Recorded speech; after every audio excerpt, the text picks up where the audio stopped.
Halo semua, perkenalkan aku Regina Nurhaliza, mahasiswi Teknik Sipil semester 5, Universitas Muhammadiyah Tangerang. Saat ini aku sedang berada di depan Anjungan Sulawesi Tengah yang berada di Taman Mini Indonesia Indah. Yuk ikutin keseruannya. Kali ini aku akan membahas salah satu rumah adat yang berada di Anjungan Sulawesi Tengah, yaitu Rumah Adat Lobo. Sebelumnya, aku akan jelasin nih secara singkat, apa sih Rumah Adat Lobo itu? Rumah Adat Lobo merupakan salah satu bangunan adat Sulawesi Tengah. Bangunan Lobo ini terdapat di Kecamatan Kulawi, Kabupaten Sigi. Saat ini, Lobo masih tetap difungsikan di beberapa desa. Desa-desa tersebut antara lain di Desa Toro, Desa Namo, Desa Tufa, dan Desa Boladangko. Rumah adat Lobo berasal dari kata Ralobo-Lobo. Rumah adat ini merupakan bangunan yang tidak dapat dipisahkan dengan kultur dan kehidupan masyarakatnya. Bangunan ini di masa pemerintahan raja-raja dulu merupakan sentral dari urusan yang berkaitan dengan adat sekaligus menjadi sentral dari kesatuan pemerintahan dan kebudayaan. Rumah adat Lobo juga memiliki fungsi sebagai kantor pengadilan dan pemutusan perkara, di mana apabila seseorang melanggar hukum adat yang berlaku, maka dia akan diadili.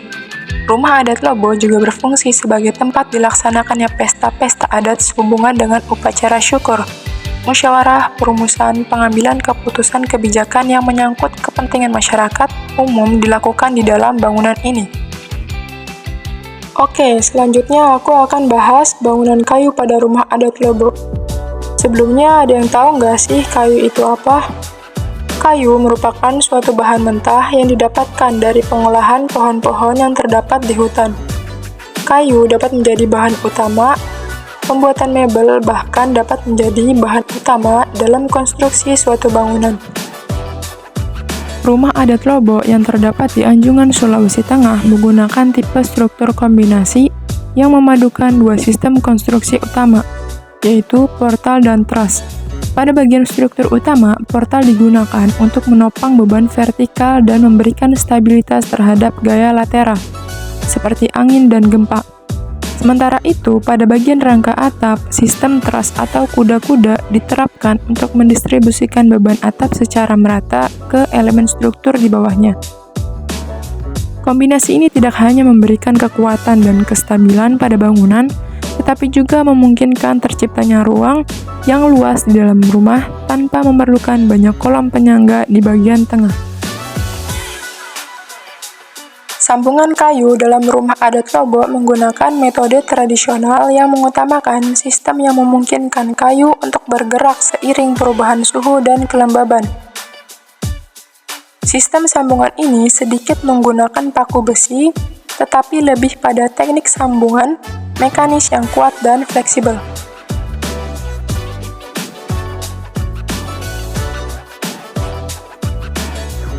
Pada bagian ini terdapat detail dari bangunan atap seperti tiang kuda-kuda, balok penyokong, balok pengunci, balok tarik, dan bagel U.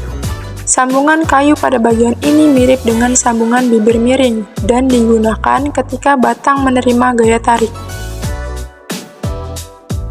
Lalu ada sambungan gigi.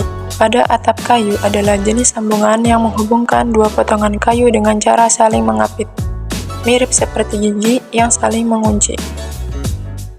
Selanjutnya ada sambungan serong. Sambungan ini berfungsi untuk menciptakan koneksi yang kuat, rapi, dan efisien antara dua elemen yang saling bersudut, terutama pada struktur yang memiliki kemiringan.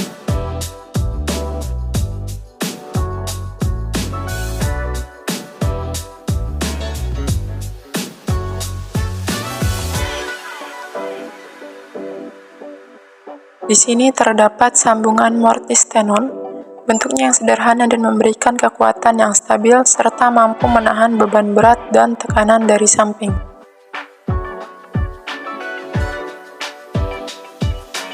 Rangka atap rumah adat Lobo memiliki bentuk plana yang cukup curam untuk memfasilitasi aliran air hujan yang cepat dan mengurangi penumpukan kelembaban. Struktur rangka atap ini terdiri dari beberapa elemen penting, yaitu kuda-kuda, gording, usuk dan reng, serta penutup atap. Namun, untuk usuk dan reng, pada bagian dalam tidak terlihat. Pada bagian tengah, berbentuk segi panjang dengan tiang raja di tengah-tengah. Material tiang yang berada di bagian tengah ruangan menggunakan tipe kayu log atau gelondongan dengan diameter kurang lebih 30 cm dan terdapat ornamen kepala kerbau. Struktur tiang tidak menerus ke tanah hanya sampai pada lantai karena tiang berdiri di atas pondasi yang disusun berupa kayu secara bersilangan. Untuk material lainnya, pada struktur bangunan ini menggunakan tipe kayu balok atau penampang persegi panjang dengan ukuran yang berbeda-beda. Pada bagian ini dinamakan skur. Skur pada bangunan kayu adalah potongan kayu yang dipasang miring untuk menghubungkan tiang penyangga dengan balok atau bagian lainnya. Tujuan utamanya adalah untuk membuat bangunan lebih kokoh dan stabil, terutama agar tiang tidak bergeser atau miring akibat beban angin atau guncangan. Dengan adanya keamanan, bangunan kayu menjadi lebih kuat dan tidak mudah roboh. Skur biasanya terlihat di rumah panggung, gazebo, atau struktur kayu tradisional. Pondasi pada rumah adat Lobo biasanya menggunakan pondasi dangkal yang terdiri dari batu-batu alam besar. Pondasi ini disusun sebagai alas bagi tiang-tiang kayu agar tidak langsung bersentuhan dengan tanah, yang bisa menyebabkan pembusukan kayu. Pondasi ini juga berfungsi sebagai penyeimbang dan distribusi beban dari tiang-tiang ke tanah. Di antaranya ada pondasi batu alam. Batu-batu alam besar ditempatkan di bawah setiap tiang utama untuk menopang struktur. Batu ini biasanya tidak dipasang dalam, tetapi cukup kuat untuk menahan beban vertikal dan lateral. Selanjutnya ada pondasi kayu. Dalam beberapa kasus, pondasi kayu pancang digunakan, di mana tiang-tiang kayu yang panjang ditancapkan ke dalam tanah untuk memberikan dukungan tambahan. Ini memberikan ketahanan yang lebih baik terhadap tanah yang lunak atau tidak stabil.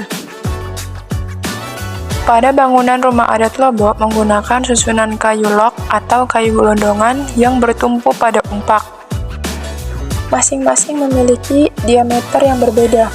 Untuk ukuran kayu yang paling besar berdiameter kurang lebih 30-40 cm dan yang paling kecil berdiameter 10-15 cm. Kayu-kayu bundar ini ditumpuk melintang dan saling menindih satu sama lainnya.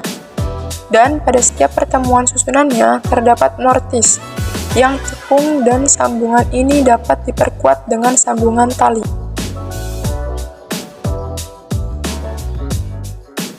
Untuk bangunannya menggunakan kayu hitam eboni.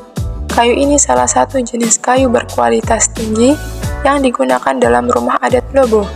Kayu ini terkenal karena kekuatannya dan ketahanannya terhadap cuaca serta serangan hama, menjadikannya sangat cocok untuk konstruksi bangunan yang memerlukan daya tahan tinggi dengan kepadatan yang tinggi.